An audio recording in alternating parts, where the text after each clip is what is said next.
மாணவ நண்பர்கள் அனைவருக்கும் வணக்கம். நான் உங்கள் பொன்வேல் பாண்டியன், நடப்பு நிகழ்வுகள் ஆசிரியர். நிறைய மாணவர்கள் பார்த்தீங்கன்னா, எப்போ சார் மத்திய பட்ஜெட்டை நீங்க தாக்கல் செய்ய போறீங்க? நிதியமைச்சர் நிர்மலா சீதாராமன் அவர்கள் பார்த்தீங்கன்னா பிப்ரவரி மாதம் 1ஆம் தேதி தாக்கல் பண்ணாங்க. நீங்க எப்போ நம்ம இன்ஸ்டியூட் சார்பில் நீங்க பட்ஜெட்டை தாக்கல் செய்ய போறீங்கன்னு கேட்டிருந்தீங்க.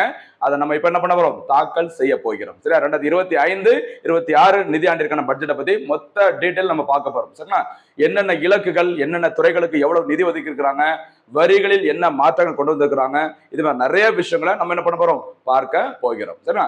ஆரம்பிப்பதற்கு முன்பாக பட்ஜெட் சம்பந்தப்பட்ட சில வரலாறுகளையும் நம்ம பார்த்துட்டு போக போறோம். சரிங்களா? ஆரம்பிக்கலாம். மத்திய பட்ஜெட் 2025-26. சரிங்களா? ஃபர்ஸ்ட் பாயிண்ட் பாருங்கம்மா, அந்த பட்ஜெட் தொடர்பான வரலாறு நம்ம பார்க்க போறோம். சரியா? பாருங்க, இந்தியாவில் இந்த பட்ஜெட் அப்படிங்கிற முறையானது முதல் முறையாக தாக்கல் செய்தவர் ஜேம்ஸ் வில்சன். சரியா? எந்த வருஷம் பாருங்க? 1860. சரியா? இந்தியாவில் முதல் முறையாக மத்திய பட்ஜெட் அப்படிங்கிற கான்செப்ட் எப்பதான் வருது? 1860 தான். அதாவது பெரும் புரட்சி 1857 ஏற்பட்டது. அதனால நிறைய அப்போதைய அரசான பிரிட்டிஷ் அரசுக்கு வருவாய் இழப்பு ஏற்பட்டது. சரியா? அதை சரி செய்வதற்கு தான் வருமான வரி அப்படிங்கிற ஒரு கான்செப்ட் அறிமுகப்படுத்துறாங்க. அதை எதுலதான் அறிமுகப்படுத்துறாங்க? பட்ஜெட்ல. ஓகேவா? அப்ப இந்தியாவில் முதல் முறையாக பட்ஜெட்டை தாக்கல் செய்தவர் ஜேம்ஸ் வில்சன். எந்த ஆண்டு அப்படின்னு பார்த்தீங்கன்னா 1860. மறந்துடாதீங்க. சரிங்களா? அதே மாதிரி இந்தியா சுதந்திரம் பெற்ற பிறகு சுதந்திர இந்தியாவின் முதல் பட்ஜெட்டை தாக்கல் செய்தவர் யாரு அப்படின்னு பார்த்தீங்கன்னா ஆர்.கே. சண்முகம் ஷெட்டி என்ற நபர் தான். சரியா? ஆர்.கே. சண்முகம் ஷெட்டி எந்த டேட்ல பட்ஜெட் தாக்கல் பண்ணிருக்கான்னு பாருங்க. நவம்பர் மாசம் 26ஆம் தேதி 1947ஆம் ஆண்டு. அப்ப முதல் பட்ஜெட் கேட்டீங்கன்னா ஜேம்ஸ் வில்சன். அதே மாதிரி சுதந்திர இந்தியாவின் முதல் பட்ஜெட்டை தாக்கல் செய்தவர் ஆர்.கே. சண்முகம் ஷெட்டி. தாக்கல் செய்யப்பட்ட நாளே மறந்துடாதீங்கம்மா, நவம்பர் 26. நமக்கு நிறைய தெரிஞ்சிருக்கும். சரிங்களா? நமக்கு வந்து கான்ஸ்டிடியூஷன் டே, நேஷனல் மில்க் டே எல்லாமே இந்த நவம்பர் 26 அந்த டேட்ல தான் இந்தியாவின் சுதந்திர இந்தியாவின் முதல் பட்ஜெட் தாக்கல் செய்யப்பட்டது. சரிங்களா? அதே மாதிரி இந்தியாவில் பட்ஜெட்டை பற்றி கூறும் இந்திய அரசியலமைப்பு சரத்து எந்த ஆர்டிகிள் சொல்லியிருக்காங்க அப்படின்னு பார்த்தா ஆர்டிகிள் 112. சரியா? மறந்துடாதீங்க. நம்ம வீட்டுல பார்த்தீங்கன்னா பொதுவா பட்ஜெட் போடுறது அம்மா அப்பா. சரியா? 1+1 2 அப்படி மாதிரி நினைச்சுக்கோங்க. சரிங்களா? அந்த பட்ஜெட் 1+1 2 அப்படின்னு நினைச்சுக்கோங்க. ரொம்ப ரொம்ப முக்கியமான. சரிங்களா? மத்திய அரசின் அனைத்து வகையான வரவும் செலவும் 112ல அடங்கும். அதே மாதிரி இந்த 112 அப்படிங்கிறது ஒரு இலவச அழைப்பு என்ன இருக்குது? டோல் ஃப்ரீ நம்பரா இருக்கும். என்ன நம்பர்? எதற்காக? இந்தியாவில் பயன்படுத்தப்படும் அனைத்து வகையான இலவச அவசரகால அழைப்பு எண். அதுவும் எந்த நம்பர் தான்? 112 தான். கவனமா இருக்கு. ஓகேவா? அடுத்து, இந்தியாவில் அதிக முறை பட்ஜெட்டை அந்த பட்ஜெட்டை தயாரித்து செய்தவர் யாருன்னு பார்த்தீங்கன்னா மொராஜி தேசாய் அவர்கள். சரிங்களா? இந்தியாவில் 10 முறை ஓகேவா மத்திய பட்ஜெட்டை தாக்கல் செய்து இன்றைய வரைக்கும் பார்த்தீங்கன்னா அதிக முறை பட்ஜெட்டை தாக்கல் செய்தவர் என்ற சாதனை யார் தான் படைச்சிருக்கிறாங்க? மொராஜி தேசாய் அவர்கள். இந்தியாவில் காங்கிரஸ் அல்லாத முதல் இந்திய பிரதமராக இருந்தவர் ஜனதா கட்சியை சேர்ந்த மொராஜி தேசாய் அவர்கள். அவர் தான் பார்த்தீங்கன்னா 10 முறை மத்திய பட்ஜெட்டை தாக்கல் செய்து முன்னணியில இருக்கிறாங்க. சரியா? அதுக்கப்புறம் பாருங்க, தொடர்ந்து 8 முறை பட்ஜெட்டை தாக்கல் செய்தவர் நிர்மலா சீதாராமன். எந்த பட்ஜெட்டை சேர்த்து? 25-26 இந்த பட்ஜெட்டை சேர்த்து கண்டினியூஸா கேப்பே இல்லாம அடுத்தடுத்த ஆண்டுகள்ல தொடர்ந்து 8 முறை பட்ஜெட்டை தாக்கல் செய்த ஒரே இந்தியர் நிர்மலா சீதாராமன் அவர்கள். ஓகேவா? அதே மாதிரி பிரதமர் மோடி தலைமையில் இது 14வது பட்ஜெட். 2014ஆம் ஆண்டு பிஜேபி கவர்மெண்ட் பார்த்தீங்கன்னா ஆட்சிக்கு வந்தாங்க. அதன் பிறகு தாக்கல் செய்யப்படும் 14வது மத்திய பட்ஜெட் இதுவாகும். சரிங்களா? அடுத்து, பொது பட்ஜெட்டுடன் ரயில்வே பட்ஜெட் இணைக்கப்பட்ட ஆண்டு 2017-18. அதாவது 2016-17 அந்த நிதியாண்டு வரைக்கும் பார்த்தீங்கன்னா பொது பட்ஜெட்டை நிதி அமைச்சர் தாக்கல் செய்வாங்க. அதற்கு அடுத்த நாள் பார்த்தீங்கன்னா ரயில்வே பட்ஜெட்டை ரயில்வே அமைச்சர்கள் தாக்கல் செஞ்சு வந்தாங்க. ஓகேவா? எப்போ வரைக்கும் நடைமுறையில் இருந்தது? 2016-17 வரைக்கும். சரியா? இந்த 2017-18ஆம் ஆண்டு நிதியாண்டு பட்ஜெட்டின் போது பொது பட்ஜெட்டுடன் ரயில்வே பட்ஜெட்டை ஒன்னா மெர்ஜ் பண்ணிட்டாங்க. ரயில்வே துறைக்கு தனியாக ஒரு நிதி ஒதுக்கப்பட்டது. சரிங்களா? இதே மறந்துடாதீங்க. 2017-18. ஓகேவா? அடுத்து, பட்ஜெட் தாக்கல் செய்யப்படும் தேதி பிப்ரவரி 1 என மாற்றம் செய்யப்பட்டதும் அதே 2017-18 தான். அப்ப 2017-18ல 2 மாற்றங்கள். ஒண்ணு, கவனமா இருங்கம்மா, பொது பட்ஜெட்டுடன் ரயில்வே பட்ஜெட் இணைக்கப்பட்டது. அதே மாதிரி இந்த பட்ஜெட் ஆனது அதுக்கு முன்னாடி வரைக்கும் பார்த்தீங்கன்னா பிப்ரவரி மாசம் கடைசி, அதாவது கிட்டத்தட்ட பிப்ரவரி 28ஆம் தேதி மத்திய பட்ஜெட் தாக்கல் செய்யப்பட்டு வந்தது. சரியா? அதன் பிறகு இந்த 2017-18 தான் பிப்ரவரி 1ஆம் தேதிக்கு இது மாற்றப்பட்டது. ஓகேவா? அடுத்து, மத்திய பட்ஜெட்டை அதிக முறை தாக்கல் செய்தவர்கள் நம்ம தனியா பார்த்திருந்தோம். இங்க மொத்தமா பாருங்க. மொராஜி தேசாய் அவர்கள் 10 முறை. அதற்கடுத்து 2ஆம் இடத்துல சரியா காங்கிரஸ் கட்சியை சேர்ந்த பி. சிதம்பரம், தமிழ்நாட்டை சேர்ந்த ப. சிதம்பரம் அவர்கள் பார்த்தீங்கன்னா 9 முறை. மூன்றாம் இடத்துல பாருங்கன்னா பிரணாப் முகர்ஜி அவர்களும் நிர்மலா சீதாராமன் அவர்களும் பார்த்தீங்கன்னா தலா 8 முறை. இந்த முறையும் சேர்த்து ஒருவேளை நிர்மலா சீதாராமன் அவர்கள் அவங்களுடைய நிதி அமைச்சரா தற்போது இருக்காங்களா, அவங்களுடைய அடுத்த பதவிக்காலம் ஒரு 4 வருஷத்தை கம்ப்ளீட் பண்ணிட்டாங்கன்னா இந்தியாவில் அதிக முறை மத்திய பட்ஜெட்டை தாக்கல் செய்தவர் அப்படிங்கிற சாதனை கண்டிப்பா படைப்பாங்க. வெயிட் பண்ணி பார்க்கலாம் எப்படின்னு சொல்லிட்டு சரிங்களா. பிரணாப் முகர்ஜி அவர்கள் இந்தியாவின் 13வது குடியரசுத் தலைவர், அதையும் மறந்துடாது. நெக்ஸ்ட் அடுத்து போலாமா.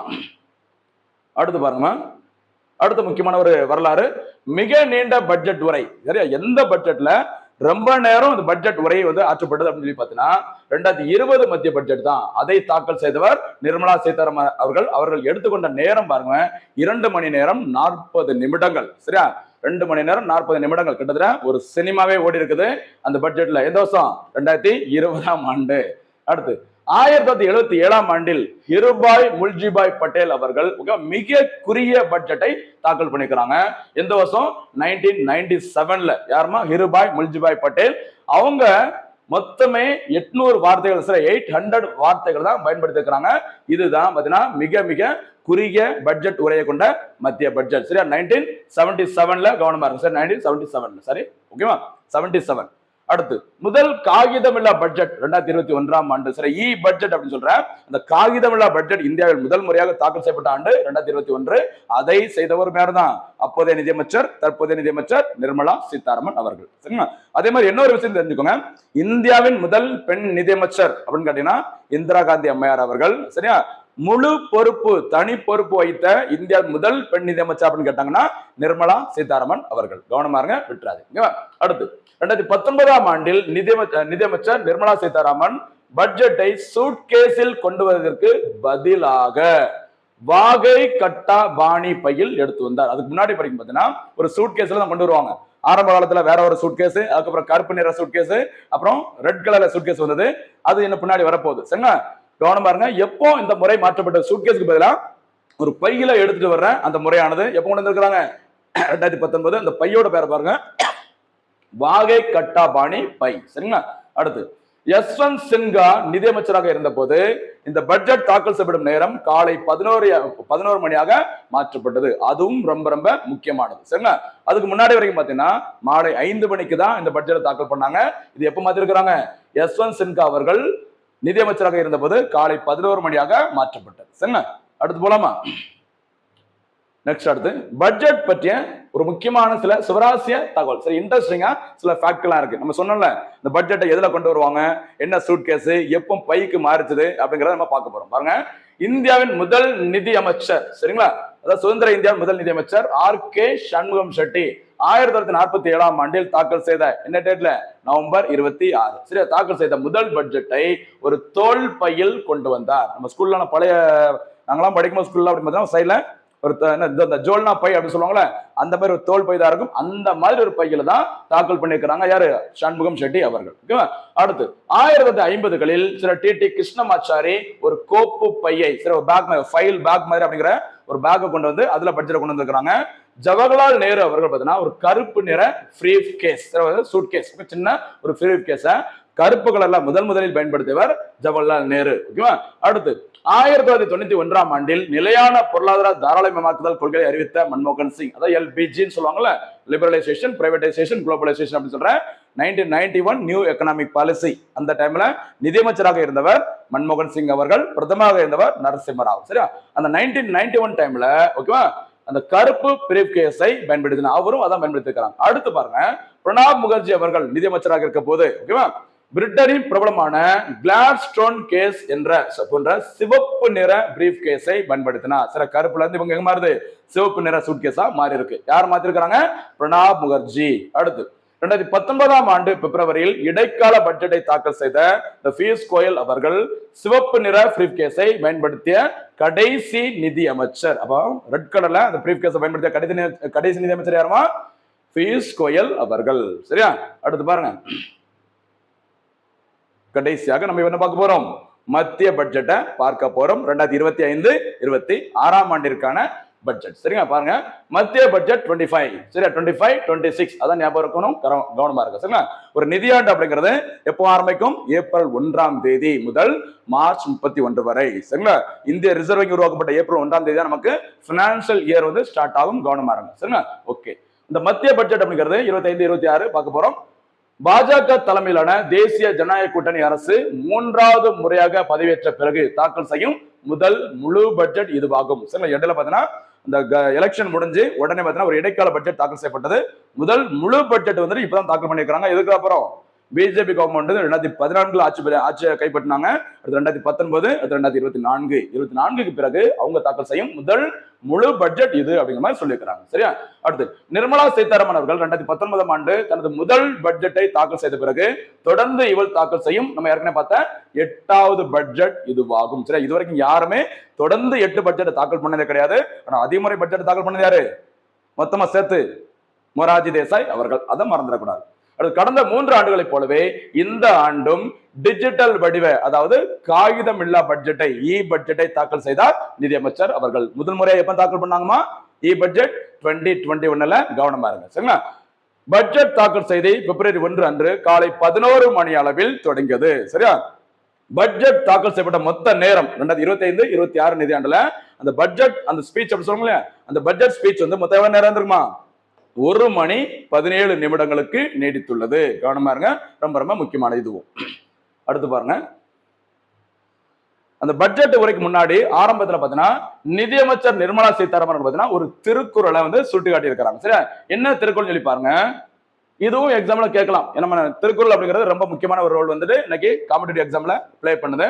வானோக்கி வாழும் உலகெல்லாம் மன்னவன் கோல் நோக்கி வாழும் கொடி. சரிங்களா? இந்த திருக்குறளை தான் நிர்மலா சீதாராமன் பாத்தீங்கன்னா ஒரு என்ன பண்ணிருக்கிறாங்க, நமக்கு வந்து முன்னிலைப்படுத்தி இப்படிதான் அந்த பட்ஜெட் வந்து தாக்கல் செய்ய போறோம் இதன் அடிப்படையில அப்படிங்கிற சொல்லியிருக்கிறாங்க. சரிங்களா?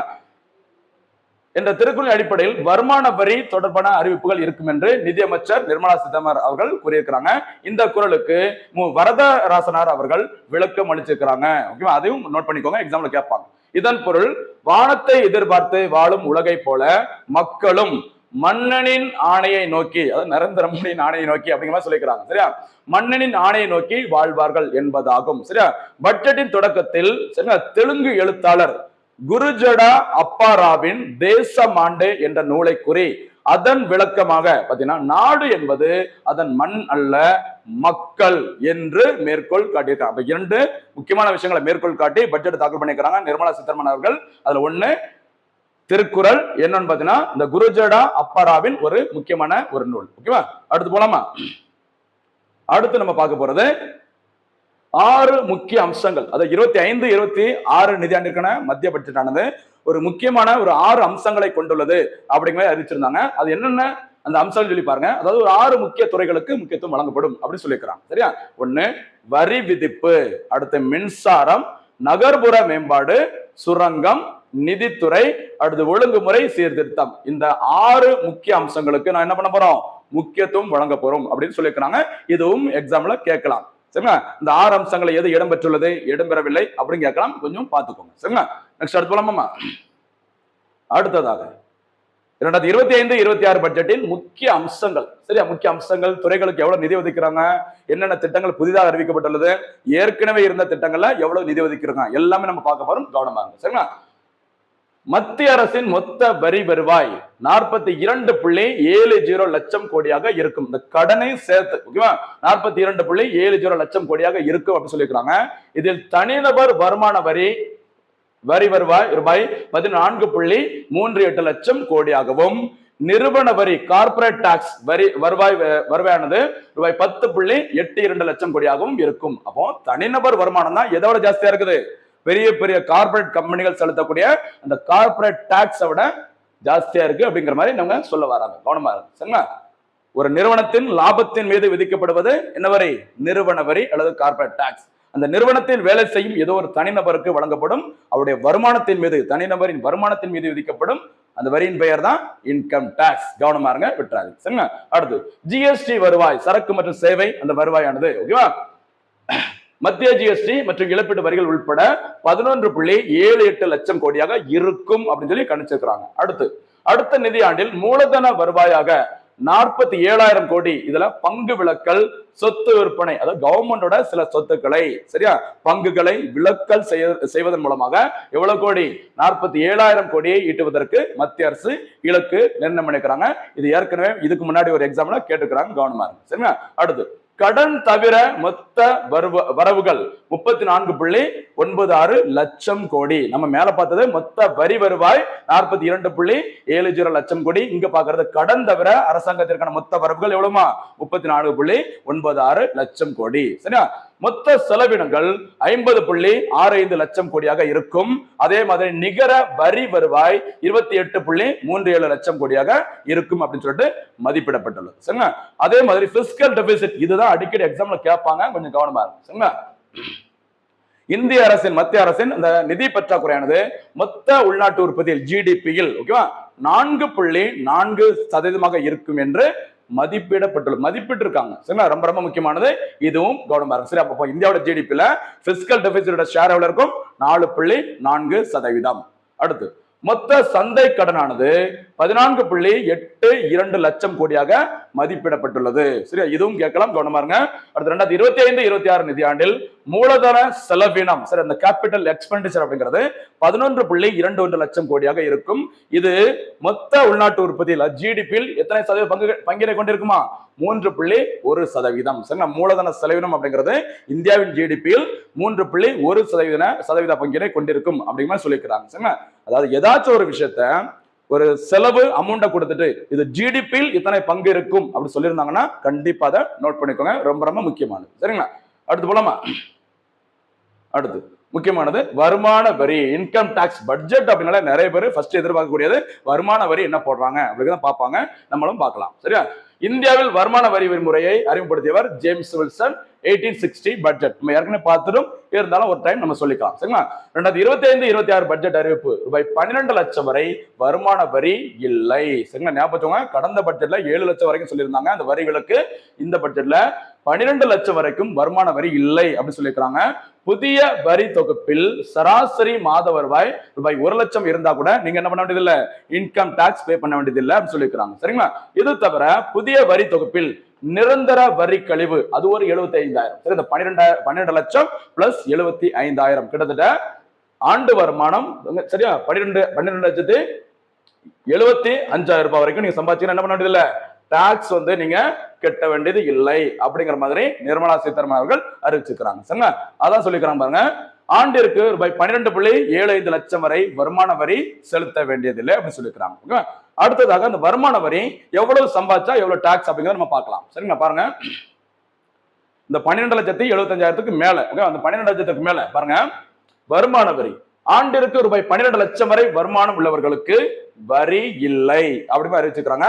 அதற்கு பிறகு அதற்கு மேலாக சம்பாதிக்கிற முதல் 4 லட்சம் வரைக்கும் உங்களுக்கு என்ன கிடையாது, வருமான வரி கிடையாது. 12 லட்சத்திற்கு பிறகு முதல் 4 லட்சத்திற்கு உங்களுக்கு வருமான வரி கிடையாது. அதற்கு மேல 4,01,000 முதல் 8 லட்சம் வரை நீங்க சம்பாதிச்சிருந்தீங்கன்னா ஒரு வருஷத்திற்கு அவங்களுக்கு எத்தனை சதவீதம் வரி, 5% வரி விதிக்கப்படும். சரியா?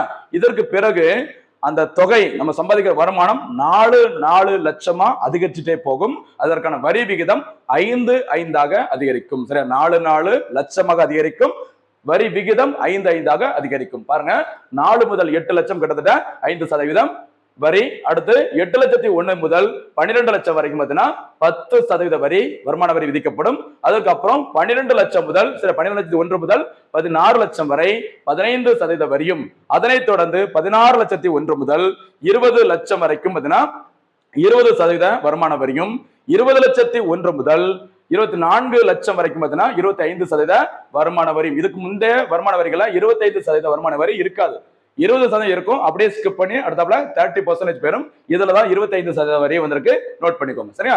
அதுக்கப்புறம் 24 லட்சத்துக்கு மேல நீங்க எவ்வளவு சம்பாதிச்சாலும் அவங்களுக்கு எவ்வளவு 30% வருமான வரி விதிக்கப்படும். அப்ப கவனமா இருங்க, 12 லட்சம் வரைக்கும் நமக்கு இன்கம் டாக்ஸ் கிடையாது. அந்த என்ன நிரந்தர அந்த நிலை கழிவு அப்படிங்கிற மாதிரி ஒரு 75,000 ரூபாய் சொல்லியிருக்காங்க. மொத்தத்துல ஆண்டு வருமானம் 12 லட்சத்துக்கு மேல இருந்துச்சுன்னா நீங்க டாக்ஸ் பே பண்ண வேண்டியது கிடையாது. அதுக்கப்புறம் நீங்க சம்பாதிக்கிற ஃபர்ஸ்ட் 4 lakhs வந்து வருமான வரி கிடையாது.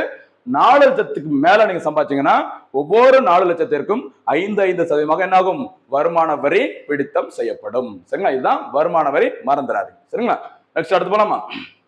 அடுத்ததா இந்த பட்ஜெட்ல அறிவிக்கப்பட்ட முக்கியமான சில அறிவிப்புகள். சரியா? என்னென்ன அறிவிப்புகள் சொல்லி பாருங்க. பல்வேறு சட்டங்களில் 100க்கும் அதிகமான பிரிவுகளை குற்றமற்றதாக மாற்றுவதற்கு மக்கள் விசுவாச மசோதா 2.0 அறிமுகப்படுத்தப்படும். ரொம்ப ரொம்ப ஒரு முக்கியமான பாருங்க, 100க்கும் அதிகமான பிரிவுகளை குற்றமற்றதாக மாற்றுவதற்கு ஒரு புதிய மசோதா அறிமுகப்படுத்தப்படும் சொல்லியிருக்காங்க. அதுக்கு என்ன பேரு? மக்கள் விசுவாச மசோதா 2.0. அடுத்து உள்கட்டமைப்பு. சரி, இந்தியாவில் உள்கட்டமைப்பு வசதியை மேம்படுத்துவதற்கு ஒரு முக்கியமான ஒரு திட்டம் இருக்கு. என்ன திட்டமா? கதி சக்தி நேஷனல் மாஸ்டர் பிளான். சரி, அதை மறந்துடாதீங்க.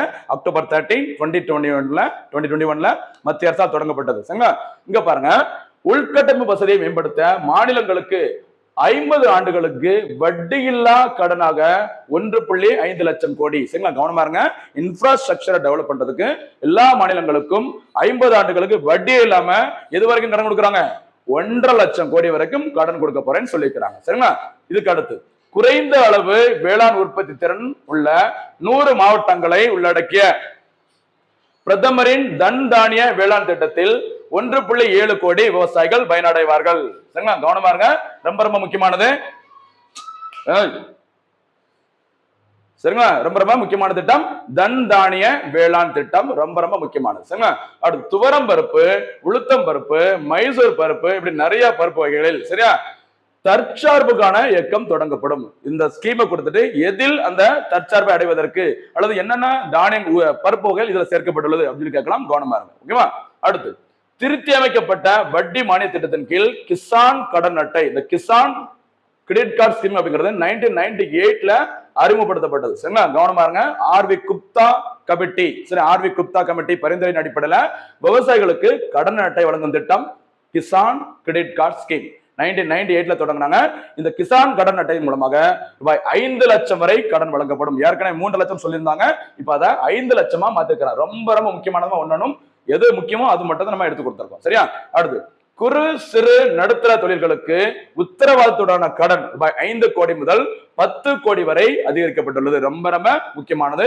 இதை பார்க்கும்போது அப்படியே பிரதான் மந்திரி சரி அந்த முத்ரா திட்டத்தையும் நீங்க ஃபுல்லா கொஞ்சம் பாருங்க. சரிங்களா? ரொம்ப ரொம்ப முக்கியமானது.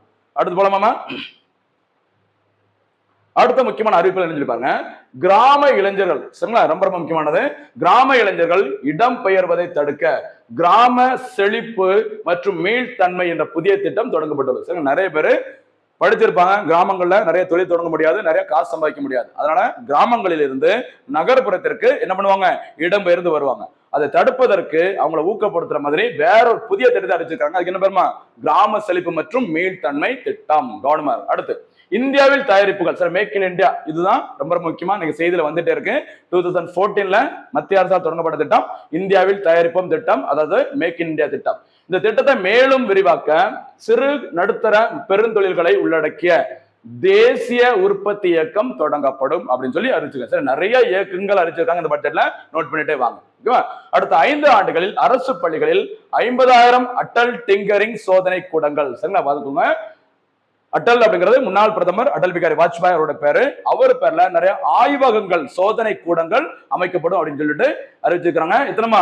50,000 அட்டல் டிங்கரிங் சோதனை கூடங்கள் அமைக்கப்படும். கவனமா இருக்க, ரொம்ப ரொம்ப முக்கியமானது. அடுத்து லித்தியம் பேட்டரி. சரி, நம்ம செல்போன்ல இருந்து நிறைய விஷயங்கள்ல லித்தியம் பேட்டரி யூஸ் பண்றோம். அந்த லித்தியம் பேட்டரிக்கு சுங்க வரியிலிருந்து விலக்கு அளிக்கப்படும், எக்ஸம்ஷன் நம்ம கொடுக்கப்படும் சொல்லி அறிவிச்சிருக்காங்க. அடுத்து மொத்தம் 500 கோடி முதலீட்டுடன் கல்விக்கான செயற்கை நுண்ணறிவு சிறப்பு மையம் உருவாக்கப்படும். சரியா? கல்விக்கான ஒரு முக்கியமான விஷயம் சொல்லியிருக்காங்க. கவனமா இருங்க. அடுத்து வங்கிகள் மூலம் பிரதமரின் ஸ்வாநிதி. சரி, அந்த தெருவோர வியாபாரிகளுக்கு பிணையில்லா கடன் வழங்கும் திட்டம் தான் இந்த ஸ்வாநிதி திட்டம் சொல்லுவாங்க. இந்த ஸ்வாநிதி திட்டம் விரிவாக்கம் செய்யணும் சொல்லியிருக்காங்க. இதன் மூலம் ரூபாய் 30,000 வரம்புடன் UPI உடன் இணைக்கப்பட்ட கடன் அட்டைகள் வழங்கப்படும் அப்படின்னு சொல்லியிருக்காங்க. இந்த திட்டத்தையும் பார்த்துக்கோங்க. அடுத்து வளர்ச்சி மையங்களாக நகரங்கள் என்ற திட்டத்தின் கீழ் ரூபாய் 1 லட்சம் கோடியில் நகர்ப்புற சவால் நிதியம் தொடங்கப்படும். கவனமா இருங்கம்மா. வளர்ச்சி மையங்களாக நகரங்கள், இது ஒரு புதுசா வந்த திட்டம். கவனமா இருங்க.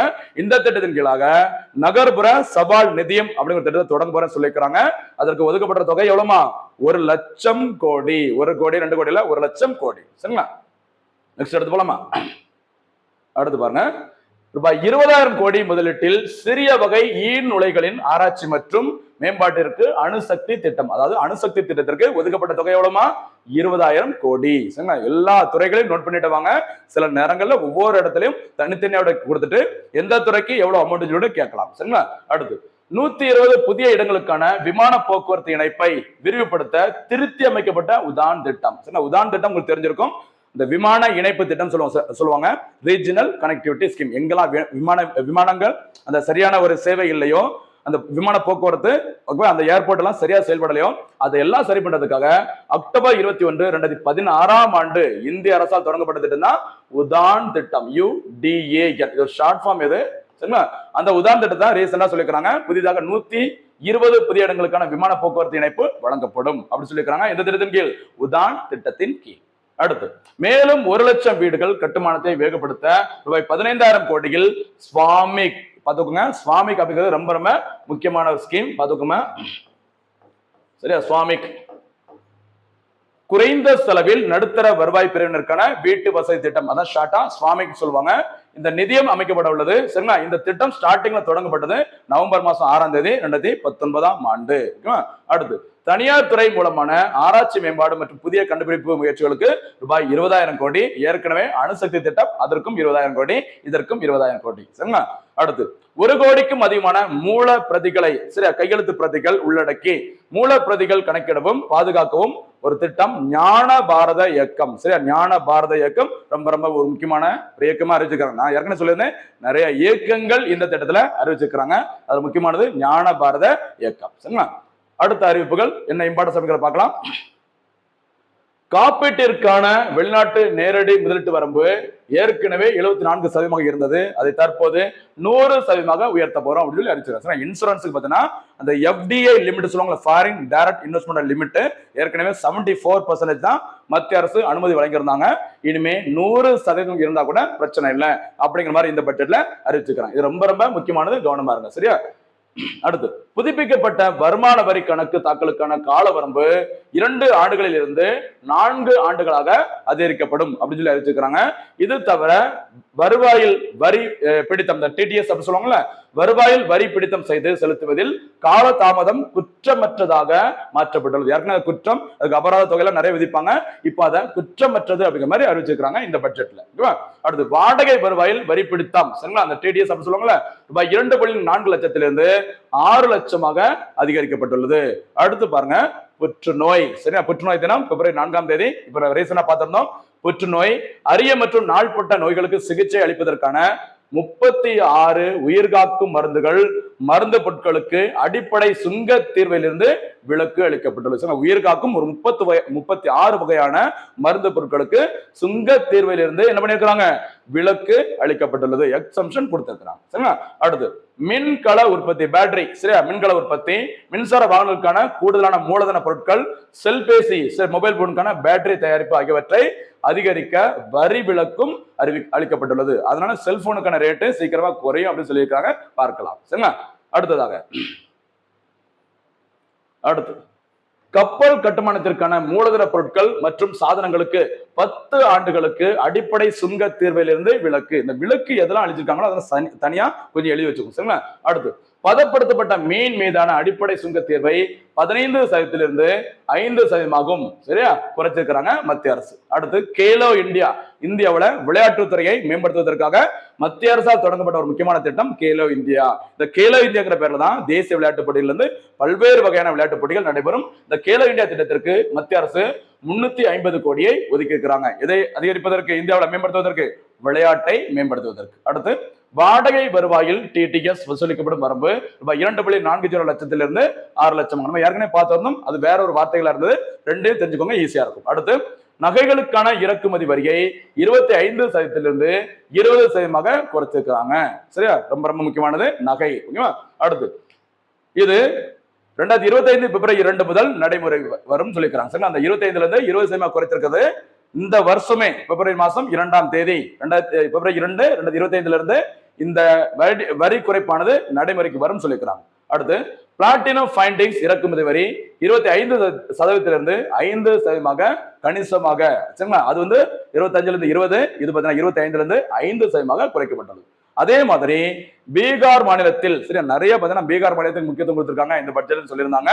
பீகாரில் மக்கானா வாரியம் சரியா, மக்கானா அப்படின்னா இந்த தாமரையிலிருந்து கிடைக்கிற அந்த விதை சரிங்களா, இந்த மக்கான வாரியம் அமைக்கப்படும் சொல்லியிருக்காங்க. அதே மாதிரி அஸ்ஸாம் மாநிலத்தில் புதிதாக ஒரு மிகப்பெரிய அளவுல ஒரு உர தொழிற்சாலை அமைக்கப்படும் சொல்லியிருக்காங்க. சரி, இந்த ரெண்டையும் பார்த்துக்கோங்க, ரொம்ப ரொம்ப முக்கியமானது. ஓகேவா? அடுத்து பாருங்கம்மா, வேற என்னென்ன முக்கியமான அறிவியல் பாருங்க. மூத்த குடிமக்களுக்கு சீனியர் சிட்டிசன் பார்த்தீங்கன்னா வட்டி வருமானத்தில் இருந்து வரி பிடித்தம் செய்யப்படும் வரம்பானது ரூபாய் 50,000 1,00,000 உயர்த்தப்படும் சொல்லி அறிவிச்சிருக்காங்க. அடுத்து 2047 ஆண்டிற்குள் ரொம்ப ரொம்ப முக்கியமான பாருங்க.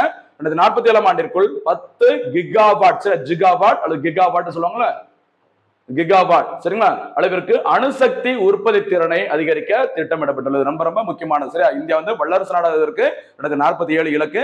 அதே வருஷத்துல 10 கிகாவாட் அளவிற்கு அணுசக்தியின் அந்த உற்பத்தி திறன் ப்ரொடக்டிவிட்டியை அதிகரிப்பதற்கு இலக்கு. அடுத்து காலனி மற்றும் தோல் துறைகளுக்கு போக்கஸ் தயாரிப்பு ஞாபகம் போக்கஸ் ப்ராடக்ட் ஸ்கீம் என்ற திட்டம் மூலமாக 22 லட்சம் பேருக்கு புதிதாக வேலை வாய்ப்பு வழங்கப்படும். அடுத்ததாக முக்கியமான ஒரு திட்டம் பாருங்க, பிரதமரின் கிருஷி யோஜனா. சரி, அந்த கிருஷி அப்படிங்கிற பேர்ல நிறைய திட்டங்கள் இருக்கும். இது பாருங்க, பிரதமரின் கிருஷி யோஜனா என்ற புதிய திட்டத்தை மத்திய அரசு அறிமுகம் செய்துள்ளது. இந்த பிரதமர் கிருஷி யோஜனா திட்டத்தின் மூலமாக மாநில அரசுகளுடன் இணைந்து குறைந்த மகசூல், குறைந்த பயிர் விளைச்சல், குறைந்த கடன் வசதி கொண்ட 100 மாவட்டங்கள் தேர்வு செய்யப்பட்டு அந்த மாவட்டங்களுக்கு என்ன பண்ணப்படும், உதவிகள் வழங்கப்படும் வச்சிருக்கிறாங்க. அந்த திட்டத்துக்கு என்ன பேருமா, பிரதமரின் கிருஷி யோஜனா திட்டம். சரிங்களா? அடுத்ததாக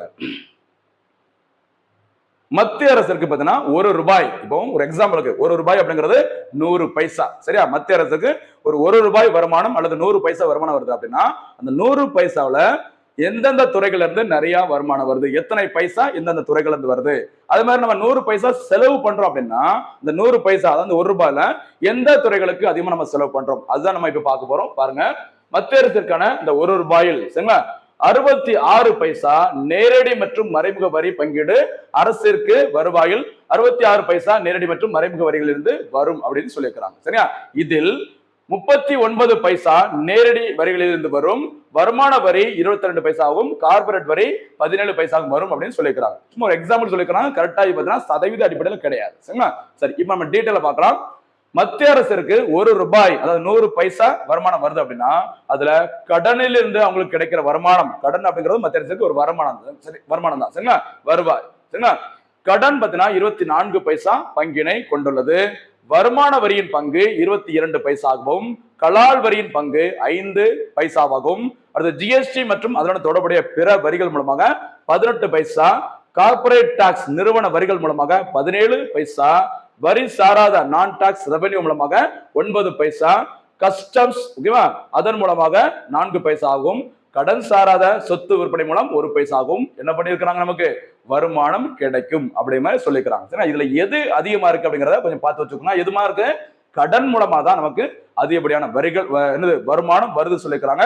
அதே மாதிரி வருமான வரி மூலமாக தான் நமக்கு 22 பைசா கிடைக்கும் சொல்லிக்கிறாங்க. சரிங்களா, அடுத்து போலாமா, இது வந்து வரவு. அடுத்ததாக இந்த 1 ரூபாயில் எந்தெந்த துறைகளுக்கு எந்தெந்த விஷயங்களுக்கு அதிகப்படியாக நம்ம செலவு பண்ண போறோம் அப்படிங்கிறத நம்ம பார்க்கலாம். சரிங்களா, பாருங்கம்மா, 1 ரூபாயில் செலவு மாநிலங்களுக்கான வரி பகிர்வு 22 பைசா. மொத்தம் கிடைக்கிற அந்த 100 பைசா அல்லது 1 ரூபாயில 22 பைசா மத்திய அரசுக்கு எங்கே போயிருது, மாநிலங்களுக்கான வரி பகிர்வு நிதி ஆணையத்தின் பரிந்துரையின் அடிப்படையில் வழங்கப்படும் அந்த வரி பகிர்வானது 22 பைசா இருக்குன்னு சொல்லியிருக்கிறாங்க. அடுத்து வட்டிக்கான செலவினம், கடன் வாங்கினதுல இந்த வட்டிக்கான செலவினம் 20 பைசாவாகும். மத்திய துறை திட்டம் தொடர்பாக 16 பைசா, நிதி ஆணையம் மற்றும் இதர பரிமாற்றங்களுக்கு 8 பைசா.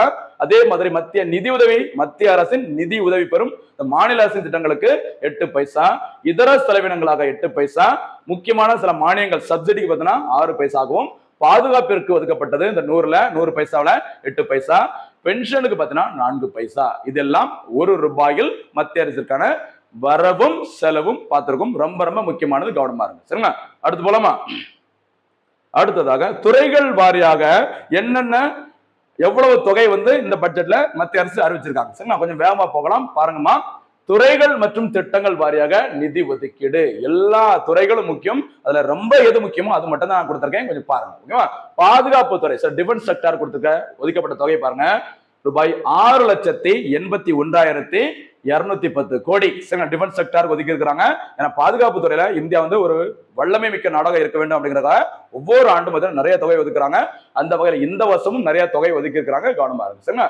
அடுத்து விவசாய துறைக்கு பாருங்க 1.71 லட்சம் கோடி, பாதுகாப்பு துறைக்கு 6,81,000 கோடி, விவசாயத்துறைக்கு எவ்வளவு 1,71,000 கோடி. அடுத்து சாலை போக்குவரத்து மற்றும் நெடுஞ்சாலை துறைக்கு 2.87 லட்சம் கோடி. முக்கியமானது பாருங்க, ஜல் ஜீவன் திட்டத்திற்காக 67,000 கோடி ஒதுக்கப்படுகிறது. சரிங்களா? இந்த ஜல் ஜீவன் திட்டத்தின் மூலமாக 15 கோடி வீடுகளுக்கு குடிநீர் இணைப்பு வழங்க முடிவு செய்யப்பட்டுள்ளது. இந்த ஜல் ஜீவன் திட்டத்தின் மூலமாக 2028ஆம் ஆண்டு வரை நீட்டிக்கப்பட்டுள்ளது. அதாவது 2019ஆம் ஆண்டு மத்திய அரசானது தொடங்கிய திட்டம் திட்டம் ஜல் ஜீவன் மிஷன். சரி, அனைவருக்கும், இந்தியாவில் இருக்க அனைவருக்கும் குடிநீர் குழாய் இணைப்பை வழங்குவதற்கு தொடங்கப்பட்ட திட்டம் தான் ஜல் ஜீவன் திட்டம். சரியா? இதோட இலக்கு ஆண்டாக, அதாவது அனைவருக்கும் குடிநீர் குழாய் இணைப்பை வழங்க வேண்டும் சொல்லிட்டு டார்கெட்டா இலக்காக இந்த ஆண்டை சொல்லியிருந்தாங்க. அப்படின்னு 2024ஆம் ஆண்டு கிட்டத்தட்ட ஒரு 79% அதற்கான பணிகள் முடிச்சுட்டாங்க. இப்போ என்ன பண்ணிருக்காங்க அப்படின்னா, அந்த இலக்கை 100% அடைவதற்கு இலக்கு ஆண்டா இதை மாற்றி அமைச்சிருக்காங்க 2028ஆம் ஆண்டு. சரிங்களா? கவனமா இருங்க, ஜல் ஜீவன் திட்டத்தின் இலக்கு ஆண்டு 2028ஆக மாற்றப்பட்டுள்ளது. அடுத்து, மேலும் இதில் நதிநீர் வளர்ச்சி மற்றும் கங்கை புனரமைப்பு திட்டத்திற்காக 25,276 கோடி ஒதுக்கப்பட்டுள்ளது. நமாமி கங்கா, சரி, அந்த கங்கையை தூய்மைப்படுத்தும் இந்த நமாமி கங்கா மிஷன் 2 திட்டத்திற்காக 3,400 கோடி ஒதுக்கப்பட்டுள்ளது. அது மாதிரி தூய்மை இந்தியா திட்டம், சரியா, அக்டோபர் 2ஆம் தேதி 2014ஆம் ஆண்டு தொடங்கப்பட்ட திட்டம் ஸ்வச் பாரத் அப்படின்னு சொல்ற தூய்மை இந்தியா திட்டம். இப்ப 2ஆம் கட்டம் அந்த மாதிரி போயிட்டு இருக்குது. இந்த திட்டத்திற்காக ரூபாய் 7,192 கோடியும், டாக்டர் ஷியாமா பிரசாத் முகர்ஜி தேசிய குடிநீர் சுகாதார நிறுவனத்திற்காக 89.53 கோடியும் ஒதுக்கப்பட்டுள்ளது. சரிங்களா? இது எல்லாமே துறைகள் மூலமாக ஒதுக்கப்பட்ட தொகைகள். அடுத்து பாருங்க, இன்னும் தொடர்ந்து பழங்குடி மக்களுக்கு, சரி, இந்த டிரைபல் மக்களுக்கு பாத்தீங்கன்னா எப்பவுமே பாத்தீங்கன்னா மத்திய அரசானது நிறைய முக்கியத்துவம் கொடுக்குறாங்க. சரிங்களா? இந்த பிர்சா முண்டா சம்பந்தப்பட்ட நிறைய விஷயங்கள் நடந்திருக்குது. இதுல பாருங்க, பழங்குடி மக்களுக்கு குடிநீர் வசதி அளிக்கும் வகையில் பிரதமரின் ஜன்ஜாதிய ஆதிவாசி நியாய அபியான் என்ன திட்டம்? PM ஜன்மான் திட்டம். இதுவும் நம்ம நிறைய வாட்டி பார்த்துட்டோம். பிர்சா முண்டா அப்படிங்கிறவர் பழங்குடியின தலைவர். அவரோட பிறந்த நாள் நவம்பர் 15, 2023 தான் இந்த திட்டம் தொடங்கப்பட்டது. சரி, இந்த திட்டத்திற்கு ஒதுக்கப்பட்ட தொகை எவ்வளவுமா? 341.70 கோடி. அடுத்து, பெண்கள் குழந்தைகள் மேம்பாட்டிற்காக 26,880 கோடியும், குழந்தைகள் சிறுமிகளுக்கு சத்தான உணவு, சரி, அந்த நியூட்ரிஷன் அப்படிங்கிற சத்தான உணவாக இருக்கணும் அப்படிங்கிறதுக்காக அதை உறுதி செய்யும் வகையில் அவர்களது ஆரோக்கியத்தை பலப்படுத்தும், ஊட்டச்சத்து குறைபாட்டை தவிர்க்கவும், அங்கன்வாடி உள்கட்டமை வலுப்படுத்தும் வகையிலும் அண்டர் பண்ணிக்கோங்க. முக்கியமானது, சாட்சம் அங்கன்வாடி மற்றும் போஷான் ஒருங்கிணைந்த ஊட்டச்சத்து திட்டத்திற்கு 21,960 கோடி ஒதுக்கப்படுகிறது. அதே மாதிரி பிரதம மந்திரி ஜன்மான் திட்டம் நம்ம மேல பார்த்தோம்ல, திட்டத்தின் கீழ் மிகவும் பாதிக்கப்படக்கூடிய குறிப்பிட்ட ஒரு 75 பழங்குடியின குழுக்களின், எத்தனை குழுக்கள்மா? 75. சரிங்களா? சமூக பொருளாதார முன்னேற்றத்திற்காக இந்த பட்ஜெட்டில் ரூபாய் 120 கோடியும், பழங்குடியினர் நலனிற்காக ரூபாய் 75 கோடியும் ஒதுக்கப்படுகிறது. குழந்தைகள் தத்தெடுப்பு, அவர்களது பாதுகாப்பு சேவைகளுக்காக மிஷன் வத்சல்யா, இது ரொம்ப ரொம்ப முக்கியமானது. மிஷன் வத்சல்யா அப்படிங்கிறது இந்த குழந்தைகளை பாதுகாக்கும் மத்திய அரசின் ஒரு முக்கியமான திட்டம். இந்த திட்டத்திற்காக 1,500 கோடியை மத்திய அரசு ஒதுக்கி இருக்கிறாங்க. சரிங்களா? எல்லா திட்டங்களும் ரொம்ப முக்கியம். அதுவும் பட்ஜெட்லயோ செய்தித்தாள்ல வந்துச்சுன்னா ரொம்ப ரொம்ப முக்கியம். சரிங்களா? அடுத்து பாருங்கம்மா, அடுத்து பெண்களுக்கு அதிகாரம் அளிப்பதை உறுதி செய்ய மிஷன் சக்தி. சரியா? மிஷன் சக்தி, ஆபரேஷன் சக்தி என்னமா? ஆபரேஷன் சக்தி இந்தியா 2வது முறையாக மேற்கொண்ட அந்த பொக்ரான் அணுகுண்டு பரிசோதனைக்கு வச்ச பேரு ஆபரேஷன் சக்தி. இங்க பாக்குறது மிஷன் சக்தி. சரியா? பெண்களுக்கு அந்த அதிகாரம் அளிக்கும் திட்டம். சரி, விமன் எம்பவர்மெண்ட். ஓகேவா? அதற்கு ஒதுக்கப்பட்ட தொகை 3,150 கோடி. பெண் குழந்தைகளை பாதுகாப்போம், சரிங்களா? பெண் குழந்தைகளுக்கு கற்பிப்போம், அந்த பேட்டி பச்சாவோ பேட்டி பதாவோன்னு சொல்லுவாங்கல்ல, இந்த திட்டம். அப்புறம் பெண் போலீஸ் தன்னார்வலர்கள், பெண்கள் ஹெல்ப் லைன் போன்றவற்றை உள்ளடக்கிய சம்பல் திட்டத்திற்கு முக்கியமான ஒரு திட்டம். கவனமா இருங்க, சம்பல் திட்டம் எதனுடன் தொடர்புடையது? பெண்கள் முன்னேற்றம், பெண்கள் பாதுகாப்புடன் தொடர்புடைய திட்டம். இந்த திட்டத்திற்கு 6,229 கோடி ரூபாயை மத்திய அரசு ஒதுக்கி இருக்கிறாங்க. அடுத்து, தேசிய மகளிர் ஆணையம், சரியா? குழந்தைகள் உரிமை பாதுகாப்பு ஆணையம், சரி, NCW சொல்றேன், நேஷனல் கமிஷன் ஃபார் விமன். அடுத்து NCPCR, சரி, NCPCR அப்படின்னு சொல்ற இந்த குழந்தைகள் பாதுகாப்பு உரிமைகள் ஆணையம். சரிங்களா? ரொம்ப ரொம்ப முக்கியமானது. NCW உருவாக்கப்பட்ட 1992ல உருவாக்குனாங்க.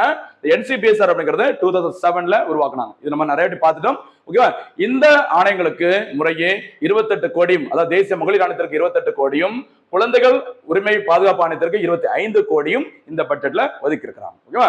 அடுத்து, உள்துறை அமைச்சகத்திற்கு பார்த்தீங்கன்னா தனியாக ரொம்ப ரொம்ப முக்கியமானது பாருங்க 2,33,210 கோடியும், ஊரக வளர்ச்சி ரூரல் டெவலப்மெண்ட்டுக்காக பார்த்தீங்கன்னா 2.66 லட்சம் கோடியும், நகர்ப்புற வளர்ச்சிக்கு ஊரக பகுதிக்கு 2.66, நகர்ப்புற வளர்ச்சிக்கு 96.777 சரியா 777 கோடியும், சுகாதாரத்துறைக்கு சரியா பாத்தீங்கன்னா கிட்டத்தட்ட 1 லட்சம் கோடி, அதாவது 99,858 கோடியும் ஒதுக்கப்பட்டுள்ளது. ஓகேவா? அடுத்து பாருங்கம்மா, இது நம்ம ஏற்கனவே பார்த்திருந்தோம். அணுசக்தி திட்டங்களுக்கு 20,000 கோடி. 2047 ஆண்டிற்குள் அணுசக்தி மூலம் 100 ஜிகாவாட் மின்சாரம் உற்பத்தி செய்ய இலக்கு. இதுவும் நம்ம ஏற்கனவே பார்த்தது. இப்ப ஒரே இடத்துல வரட்டும் அப்படிங்கிறத நம்ம கொடுத்திருக்கோம். சரிங்களா? அடுத்து 2033 ஆண்டிற்குள் நமது நாட்டில் 5 சிறிய ரக இந்த அணு உலைகள் நிறுவப்படும் சொல்லிக்கிறாங்க. அதுக்கு தான் அந்த 20,000 கோடி. ஓகேவா? அணுசக்தி தயாரிக்க உதவும் 25 முக்கிய கனிமங்களுக்கு முழு வரி விலக்கு. சரிங்களா? முழு வரி விலக்கு அளிக்கப்பட சொல்லியிருக்காங்க. சரிங்களா? அதாவது இந்த கனிமங்கள்ல இருந்து நம்ம இந்தியாவுக்கு தேவையானதை இந்தியர்களை உற்பத்தி செஞ்சுக்கணும், வெளிநாட்டுல இருந்து நம்ம எதிர்பார்க்க கூடாது. அதற்காக தான் இந்த முழு வரி விலக்கு அளிக்கப்பட சொல்லியிருக்காங்க. இது தவிர நகர்ப்புற உள்கட்டமைப்பு மேம்பாட்டு திட்டத்திற்கு நகர்ப்புற சவால் நிதியம், ரொம்ப ரொம்ப முக்கியமானது, நகர்ப்புற சவால் நிதியம் என்ற பெயரில் 1 லட்சம் கோடிகள் நிதியம் உருவாக்கப்படும் அப்படின்னு சொல்லி அறிவிச்சிருக்கிறாங்க. ஓகேவா? சரி, அடுத்ததாக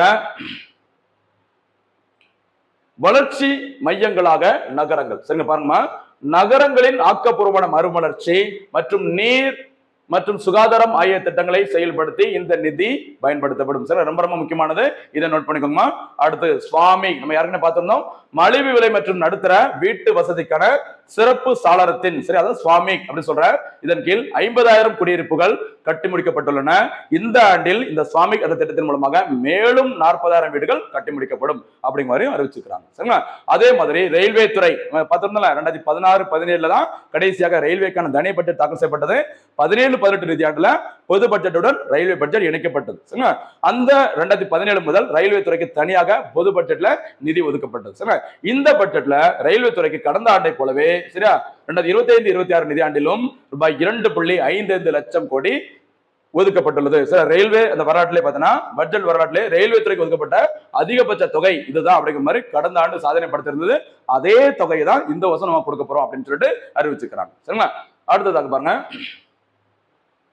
விளையாட்டுத்துறைக்கு ஒதுக்கப்பட்ட தொகை 3,794 கோடி.